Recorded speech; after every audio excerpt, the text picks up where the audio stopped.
This is Daniel Posney, and this is Shifting Perspectives. And this topic is about kind of why me, why this, why that. Why did this happen to me? Why did God take this away from me or do this to me, kind of thing.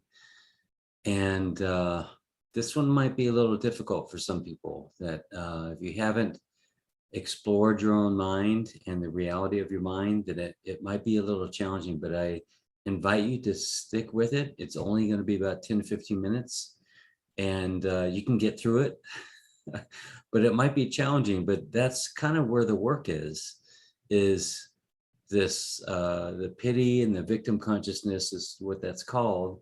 um, there could be some real headway to get beyond what's been ailing you and what's been a problem, and of why, what's wrong with you that this has happened to you, or what did you do wrong that this has happened to you, and that kind of thing.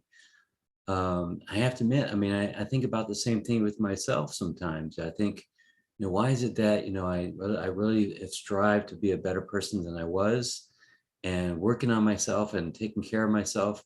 Why can't I win the lottery? Or, I'm kind of being silly, but it's kind of like that sometimes. Why is it that people stumble across, 1,000 gold doubloons in their backyard, you know, and I'm digging in my yard. I don't find anything, it's kind of like that happens sometimes. So these days I just kind of laugh at myself, because there's two aspects of me that I kind of like to separate out. One is the one that is okay with everything. It just really wants to be just here living, and so grateful for being in a body and being on this planet for this really relatively short time. But then there's this other part of me over here, this egoic mind, this identity, the little I that likes to complain about stuff and be in fear about things and say, I should have this and this shouldn't be this way, kind of thing.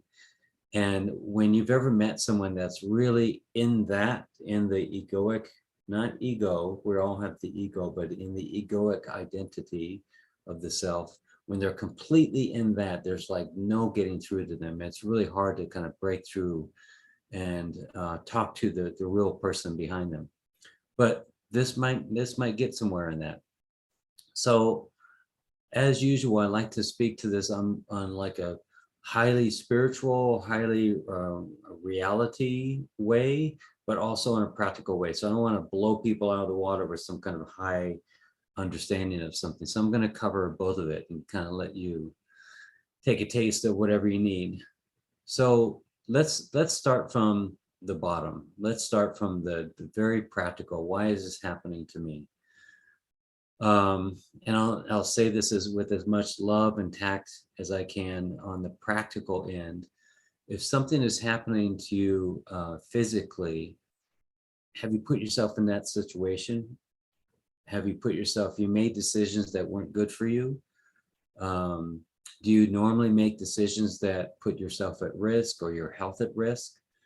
How do you treat your body? Do you drink too much, smoke too much, eat too much fats and that kind of thing? Then physically that's going to have an effect on your body. And those kind of things we kind of know. The other part of it is that when you do those things, it really tends to lower the vibration of your physical body, meaning it starts to bring in, allows more bad stuff in. And when the systems start breaking down, more systems start breaking down. And then you feel like crap. And then because you feel like crap, you're not very positive minded and not very motivated to do things that are good for you. So it just kind of, snowballs down into that thing. So the first part is just kind of looking at yourself and looking at your life and saying, okay, I've kind of done this, or at least, a lot of it I've done myself. And it was because I had this abuse in my childhood, or I had this thing happen to me. It caused me to start eating really crappy and drinking very heavily and all those kind of things. But what's happening to you right now, right this split second, is none of that is happening right now. So there can be this really strong, you could make the choice of making changes in your life. But if you don't want to, then that's how it's going to work out. So that's my kind of tough love, kind of practical side of things, that what we do and how we do them, and how we think about things and believe about things, we kind of put ourselves in that kind of general space. And you can move from that. So let's move a little higher on the scale. Let's move into like a spiritual kind of thing. Well, let's say that these things are happening because it's making you feel a certain thing and it's causing you to go through a certain experience. And from that experience, you're generating hopefully some kind of learning, or some education, or some realization about yourself. Someone that, like the guy that got stuck in the rock with his arm in the rock, he had to cut it off with a pocket knife. He got a new perspective about his life and what's important to him. And you hear about these stories about people getting lost at sea for 6 months or some crazy stuff. Their priorities tend to change, and it goes on like that, where we have these certain experiences. In my life, because my father was killed when I was 12, I really learned to appreciate my father and what he did for me. And when my mom was diagnosed with a disease, and then she eventually passed, really made me appreciate what she could do for me, and how she loved me, and all those things. Because those quote bad experiences cause us to see life in a different way, especially when people pass. Those kind of things make us feel real love and what's the word? Precious. That's the word. It's that life is precious. So all around us, death happens. And if we're really conscious and we're aware of what's happening, we can be very cognizant and aware that life is so precious. And it can cause us to look at our life a little bit and say, okay, how can I look at my own life and how I do things and make things more precious? So there's always some kind of deeper meaning in there that causes us to dive more spiritually into our lives and have a deeper meaning for our life. And it's all based on how it's making us feel. So shit happens in our life, someone dies, we get ill, we have an accident. It's causing us to make us aware of something, or something is staring us right in the face. Work with people that have been in a job or an industry that was heavily masculine, and they were a woman, and really wasn't a match for them in the long term. And then something happened which caused her to have an accident, to have some illness, which caused her to start expanding in her feminine energy as opposed to masculine. There's stuff like that happening all the time. I work with a lot of people that are living a life that is a little bit out of balance in their masculine energy. And if that goes far enough, then they start to see a shift in their life that causes something to be presented to them that is more in alignment with their soul. Like me, I was working a job, great job, making 6 figures, living in Santa Barbara. Everything looked great, but things started to dwindle away. Things started to poke at me, and I started to be less and less happy with the job. And that's exactly what I needed to get into the life that I live now. But if that would have never happened, I would have never got that hit. And I don't even know if I would still be around, because I was just sinking deeper into this lost place. So let's go to a little bit higher. Let's go to this thing about, why is this happening? Why does God do this to me? Or why did God take this person away from me? This is the one that might be a little challenging. And I want to say this in a way that I don't scare you away too much. But I don't believe that there's someone out there that takes things from us. And as exalted as that being might be, that it doesn't make decisions like that. And I think it's kind of it's a bit of a cop-out to blame it on God, to blame it on a divine being, to say that, he, she, it is making these decisions that is going to take something away from you. And if you're still here, this is a real point in healing, that you can stop blaming God. You can stop blaming someone out there for something that what you feel is being taken away from you, or hurt you in some way, or giving you an illness and things like that. That's not God. And yet all of it is God.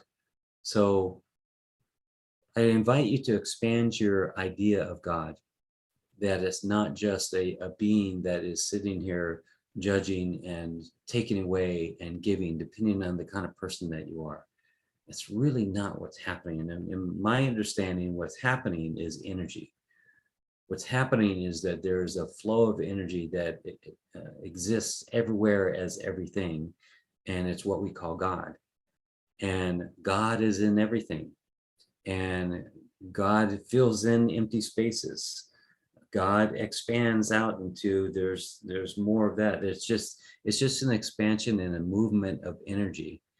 And we're examples of that. The camera that I'm looking into is an example of that energy. My water bottle is an example of that energy. So expand your idea of God and what you think God is doing or not doing. And it's a very liberating concept. And it's a very liberating position and perspective. But there needs to be some push beyond the mind, because the mind is very determined to keep you in victim consciousness. It's very determined to keep you pitying yourself and saying, this always happens to me. And that will stick as long as you let it stick. And I really want to stay in tenderness on this. I don't want to just give kind of tough love on this topic, because I don't want to do any damage. I don't want to hurt any feelings here. But that mind, that thought is the one that's causing you the suffering. That's the one that's causing the problem. And there's no one out there that's going to listen to your story of pity and victim and feel sorry for you and give you what you need. I know it's a hard one. It's hard to think that if I complain loudly enough and I give out my story about how hard that this has been and how terrible this is, you're not going to get the heart of some being that's going to give you what you need. There needs to be a complete shift in who you think you are. You are not your mind. You are not these pitiful thoughts and this victim consciousness. You are the one that is aware of the pitiful thoughts and the victim consciousness. But the mind doesn't like that. The mind pulls you back. I say that and the mind pulls you back. It's got some excuse. It's got something to say. You feel that when I say, you have pitiful thoughts. I have pitiful thoughts. My mind goes, yeah, but shit happens and this stuff, and I don't know why I'm the one that gets these things happen to, and I'm the one. If you really feel into that, there's an egoic thing. It's very egoic. It's very, look at me, I'm special, I'm different. Everyone else deserves greater love than I have. But I'm different because I've been used and abused and I've been hurt. And I'm sorry for that. I'm sorry for that abuse that you've had. I'm sorry for whatever happened that caused you to shrink down into something other than love. And you've tried to find your way beyond. You've tried to push, and you've tried to get angry, and you've tried to show people how angry you are and how much you've been hurt. And you thought that would do something. You thought that would be the solution. If you were just loud and painful enough, that you would get something from that. I'm sorry, but that's not true. But there's something even more empowering that we do, that we can do to become liberated from the suffering. And it's really looking, it's really what they call self-inquiry. It's really looking at, it's really, as your mind is giving you thoughts and giving you ideas, is to somehow stop and look at it and really question it. Yeah, that thought too, and that thought, and the thought that what I'm talking about is not true, and I'm just different. You know, all those kind of thoughts about that the mind is giving you, is to question all of it.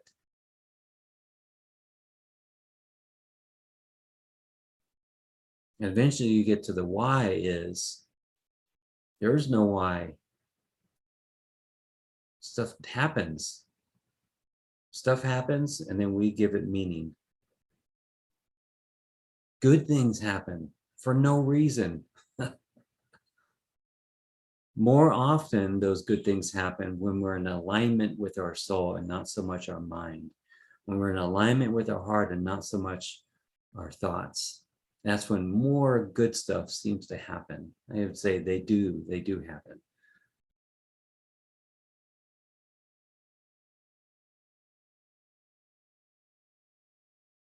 Well, what happens usually is that stuff happens, we give it meaning, we create a belief out of it, and from that belief, we attract more. And we get sunk into that so deeply, we keep asking, why does this keep happening? Why does this keep happening? And I want to bring you back to my analogy or my metaphor of the room, the holodeck. When you're in that room of pity and victim consciousness, and why does this happen to me? It's hard to get out of that room. There's really no getting out of that room. I remember my dad told me this joke, if you can call it a joke. It's barely even a joke, it's a riddle. And it's just ugh. I remember him saying, you know, you're in a room with no doors and no windows, no cracks anywhere, no nothing. There's nothing in the room. It's just a blank canvas of a room, completely contained. Don't even think that there's nothing in there. But there is one thing, there's a stick, about a foot long. It's a pretty thin stick. How do you get out of the room? This is so stupid. And he says, after we're sitting there anguishing over all these ideas about how you get out of the room, you take the stick, you break it in half, two halves make a hole, you crawl through the hole. Isn't that stupid? And yet that's something that's kind of what I'm talking about. You got to think outside the box, completely outside the box. It can't even be positive thinking, although that will help. But if you don't believe it, then it just hurts even more. It really needs to be separating you from your mind. You need to pull yourself out of this connection that you have with the mind. The mind has been telling you all these things, telling you that this should hurt you, and this is a painful thing that God has given to you, and this has been done to you. You need to pull yourself out of that. And here's those old thoughts. Now they're separate from you, and now you get some space between you. You realize that good stuff happens for no reason. Bad stuff happens for no reason. And it's only good or bad because we choose it to be so. I know it's frustrating, so frustrating. I'm such a good person. Why does this happen to me? I really take care of people. I think about other people. Why does this happen to me? Why can't I get what I need? I'm such a people pleaser. Why do I give to people all the time? Why can't I get what I need? Everything was going my way. Why did I have this accident? There is no logical reason. It just happens. Although, if we think quantumly and energetically, we can align ourselves to more good things. And that's what I do. That's what I do in my life, is I help people align more with their soul, with the quantum field, with good things, with more happiness. And part of that work is pulling out those negative and limiting beliefs that are in the way of that, that are obstacles to that. Like, I want to be loved, I want love, but I don't deserve love. So I'll it's kind of leads me to this other thing that I usually say is like two twins are running a race, both physically capable in exactly the same way, except one believes in luck. And so she keeps a copper penny in her pocket, and they run the race. And the one with the penny in her pocket loses the race because she had the weight of that one penny in her pocket. So do you have anything that weighs you down and gets in the way as an obstacle to getting what you want? Do you feel that you don't deserve love? Do you feel not worthy? Do you feel not enough? Do you have those kind of old thoughts that have been sticking with you? That gets in the way of abundance. Being a people pleaser, being a person that doesn't believe that they deserve love, that people shouldn't get close to them. God can't get close to you. The universe can't give to you. But all those things can be fixed. All those things can be resolved. I want to read you something from a book. So this is called Oneness. And this idea might be new to some people, but let's take it to the really high level for you that are ready for this. It would have been easy for you to arrange to birth yourself into circumstances where today's newfound understandings were already at hand. And you might have spared yourself much anguish and effort and time had you chosen to write your life script in that way. Yet, had you done so, you would have denied yourself the firsthand experience of the dramatic contrasts that are now so vivid for you. To have lived through the poignancy of your key episodes have served to underscore for you the revelations of this experience of spiritual breakthrough. Had you not had the taste of the bitter as well as the sweet, you would have emerged with a theoretical understanding, supported only by your observations of the trials and tribulations in the lives of others. And while you ultimately come to bask in the exaltation of your divine connectedness, when that state is at hand, the profound intensity of that experience is that much more vivid by virtue of the contrast your life dramas have provided. You have not failed yourself for, quote, having taken so long in your journey of awakening. For the vantage point, God, I'm getting emotional talking about this. For the vantage point that awaits you at the summit of the mountain would not have carried the impact that is possible had you not made the arduous climb. If you got a helicopter ride to the top of Mount Everest, it wouldn't have been so profound. In order to avail yourself of the richness in the experience of knowing your divine connectedness, it was necessary to avail yourself of the richly contrasting details of the experience of separation, your separation from God. In order to appreciate fully the realization that you are creating the essence of your life experience, it was necessary that you explore in raw detail the experience of injustice and victimization. In order to know yourself to be truly all-powerful, it was necessary for you to experience the agonizing frustration of not being able to implement your will. And in order to know unquestionably that there is a divine foundation underlying the entire experience you have come to regard as life, it was necessary for you to create the conditions in which that divine essence could be questioned.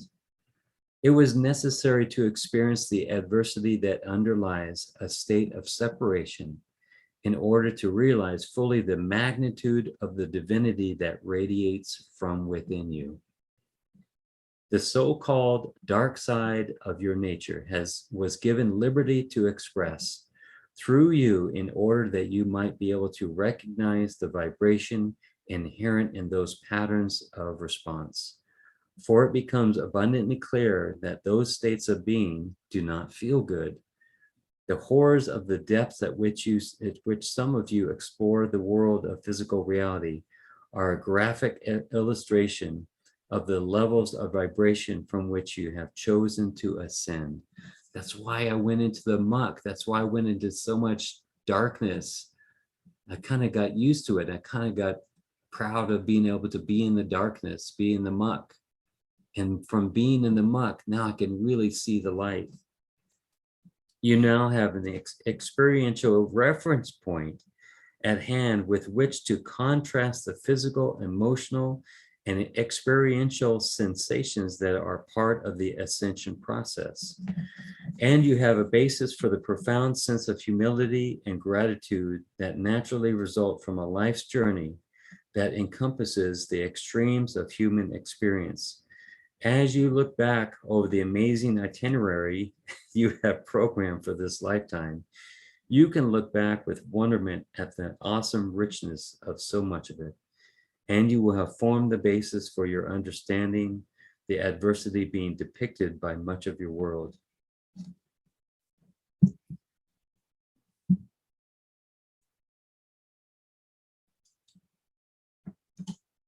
Every once in a while, I'll take a long bicycle ride in the heat. Every once in a while, I'll take a 1,000, 2,000 mile motorcycle ride in the cold. Every once in a while, I'll do something challenging to my physical and emotional and my mental senses. And it's after that experience that I'll gain something. I'll see some kind of a contrast. I'll get some kind of epiphany or some new gratitude for life. And I know that that's what this life is. This life of many lives, of many experiences, of many manifestations of energy and God gives me, my soul, my spirit, God, a new realization, a new experience, a new epiphany for life. Maybe that's the why. Thank you.